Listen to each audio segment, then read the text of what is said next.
어느 날 아침, 한 여인이 흔적도 없이 사라졌습니다.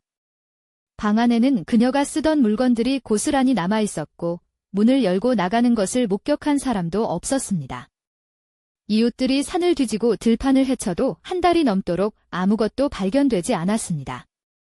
그런데 그녀가 사라지기 직전, 마을 사람 여럿이 그 집 주변에서 무언가를 보았다고 전합니다. 짐이 이 세상 사람이 아닌 그녀의 아버지를. 때는 메이지 시대 말, 이와테 현도노 지방의 이야기입니다. 험준한 산맥이 사방을 에워싸고 겨울이면 깊은 눈이 세상과 마을을 단절시키던 그 땅에는 예로부터 산자와 죽은 자 사이의 경계가 흐릿하다는 믿음이 뿌리 깊게 자리해왔습니다. 민속학자 야나기타 구니오가 마을 사람들의 이야기를 수집해 책으로 엮었을 때 그 안에는 수십 편의 사령 목격담이 담겨 있었다고 알려져 있습니다. 사령, 한자 그대로 풀면 죽은 자의 혼입니다.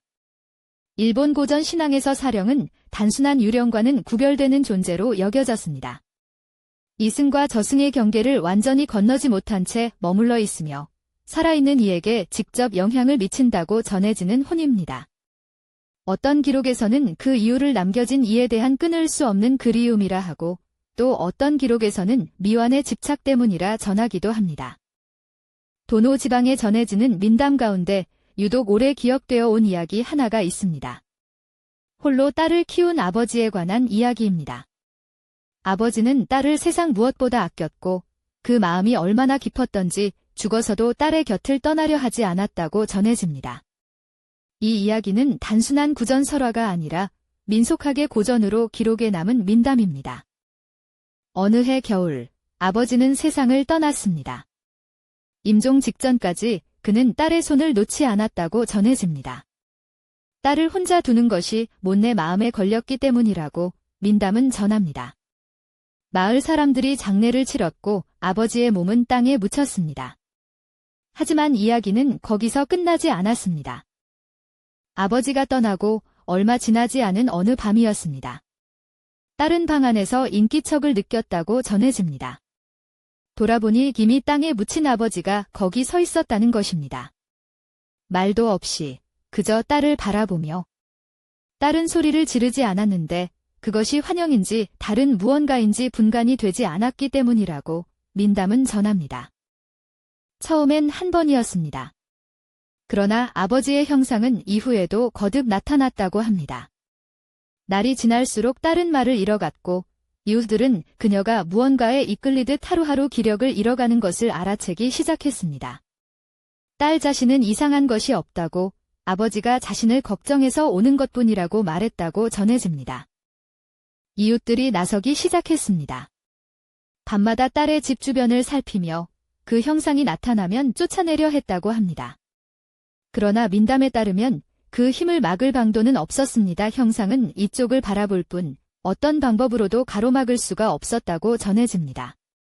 어떤 사람은 그 형상과 눈이 마주쳤는데 그 눈빛은 저기가 아니라 깊은 슬픔처럼 보였다고 했습니다. 그리고 어느 날 아침 딸이 사라졌습니다. 방 안에는 그녀가 쓰던 물건들이 그대로 남아 있었고 밤새 아무도 그녀가 나가는 것을 보지 못했습니다. 문이 안에서 잠겨 있었다는 이야기도 있고 활짝 열려 있었다는 이야기도 있습니다. 기록마다 세부 사항이 조금씩 다릅니다. 하지만 딸이 흔적 없이 자취를 감춘 것만큼은 모든 전승에서 일치하는 사실입니다. 마을 사람들은 산을 뒤지고 들판을 살피며 인근 마을까지 수소문했습니다.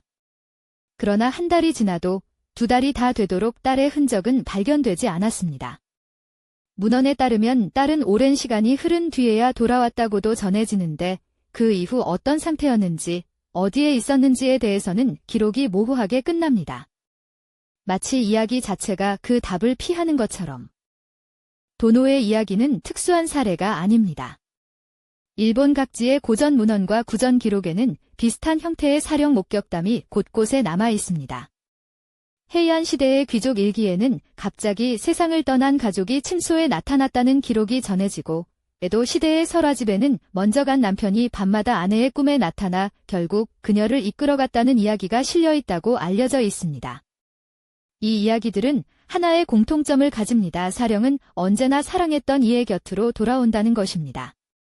흥미로운 것은 이 이야기들 속에서 사령이 항상 위협적인 존재로만 그려지지는 않는다는 점입니다. 어떤 기록에서는 죽은 아내가 병든 남편의 침대 곁을 밤새 지켰다고 전해지고, 또 어떤 이야기에서는 죽은 어머니가 어린 자녀에게 위험을 경고하기 위해 잠시 돌아왔다는 기록도 남아 있습니다. 같은 문화권 안에서 사령을 두려운 것으로 보는 시각과 사랑하는 이를 지키려 돌아오는 존재로 보는 시각이 수백 년에 걸쳐 공존해왔습니다. 그렇다면 왜 사령은 돌아오는 걸까요? 첫 번째 가설은 그리움과 보호입니다. 죽음이란 단절이 아니라 형태의 변화일 뿐이며 강한 애착과 사랑의 감정은 육신이 사라진 뒤에도 살아있는 이를 향해 남아있다는 관점입니다. 도노의 아버지 역시 딸을 혼자 두기 싫었기 때문에, 그리고 딸이 잘 있는지 확인하고 싶었기 때문에 돌아왔을 것이라는 해석입니다. 이 시각에서 사령은 위협이 아니라 사랑의 연장선입니다. 하지만 이 가설에는 설명되지 않는 부분이 있습니다. 만약 아버지가 딸을 걱정하고 보호하려 했다면 왜 딸은 결국 자취를 감추게 된 걸까요? 보호하려는 존재가 사랑하는 이를 더 깊은 위험으로 이끌었다는 것은 논리적으로 모순처럼 보입니다. 목격자들의 말처럼 딸이 날이 갈수록 기력을 잃어갔다면 그 방문이 과연 온전한 보호의 행위였는지 의문이 남습니다. 두 번째 가설은 집착과 끌어당김입니다. 이 관점에서 사령은 의도적으로 해를 끼치려는 것이 아닐지라도 그 강렬한 감정 자체가 살아있는 이를 이승 밖으로 서서히 당긴다고 봅니다. 아버지가 딸을 그리워하는 마음이 너무나 강한 나머지 그 감정의 인력이 딸에게 영향을 미쳤을 것이라는 해석입니다. 마치 회오리바람이 의도 없이도 주변의 것을 빨아들이듯 사령의 존재 자체가 살아있는 자를 자신의 세계로 끌어당긴다는 설입니다. 그러나 이 가설도 완전하지 않습니다. 일본 각지의 사령 목격담 가운데에는 남겨진 자가 아무런 해를 입지 않고 오히려 위로를 받았다는 기록이 분명히 존재합니다. 모든 사령이 살아있는 이에게 위험하다면 그 사례들은 어떻게 설명할 수 있을까요?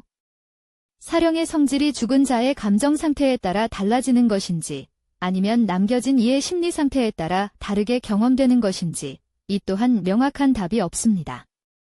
현대의 연구자들 중 일부는 사령 목격담을 깊은 슬픔 속에서 발생하는 심리적 현상으로 해석하기도 합니다.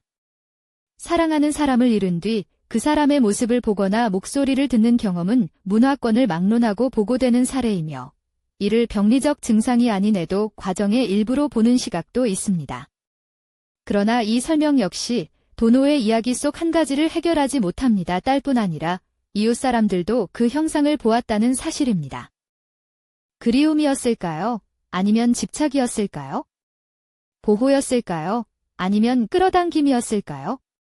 어느 쪽이든 도노의 아버지는 죽어서도 딸을 놓지 못했습니다. 그리고 민담은 그 마음이 어디에서 끝났는지를 끝내 분명히 말해주지 않습니다. 당신이 가장 사랑했던 사람이 죽고 나서도 곁을 떠나지 않는다면 그게 과연 위로일까요? 아니면 다른 무언가일까요?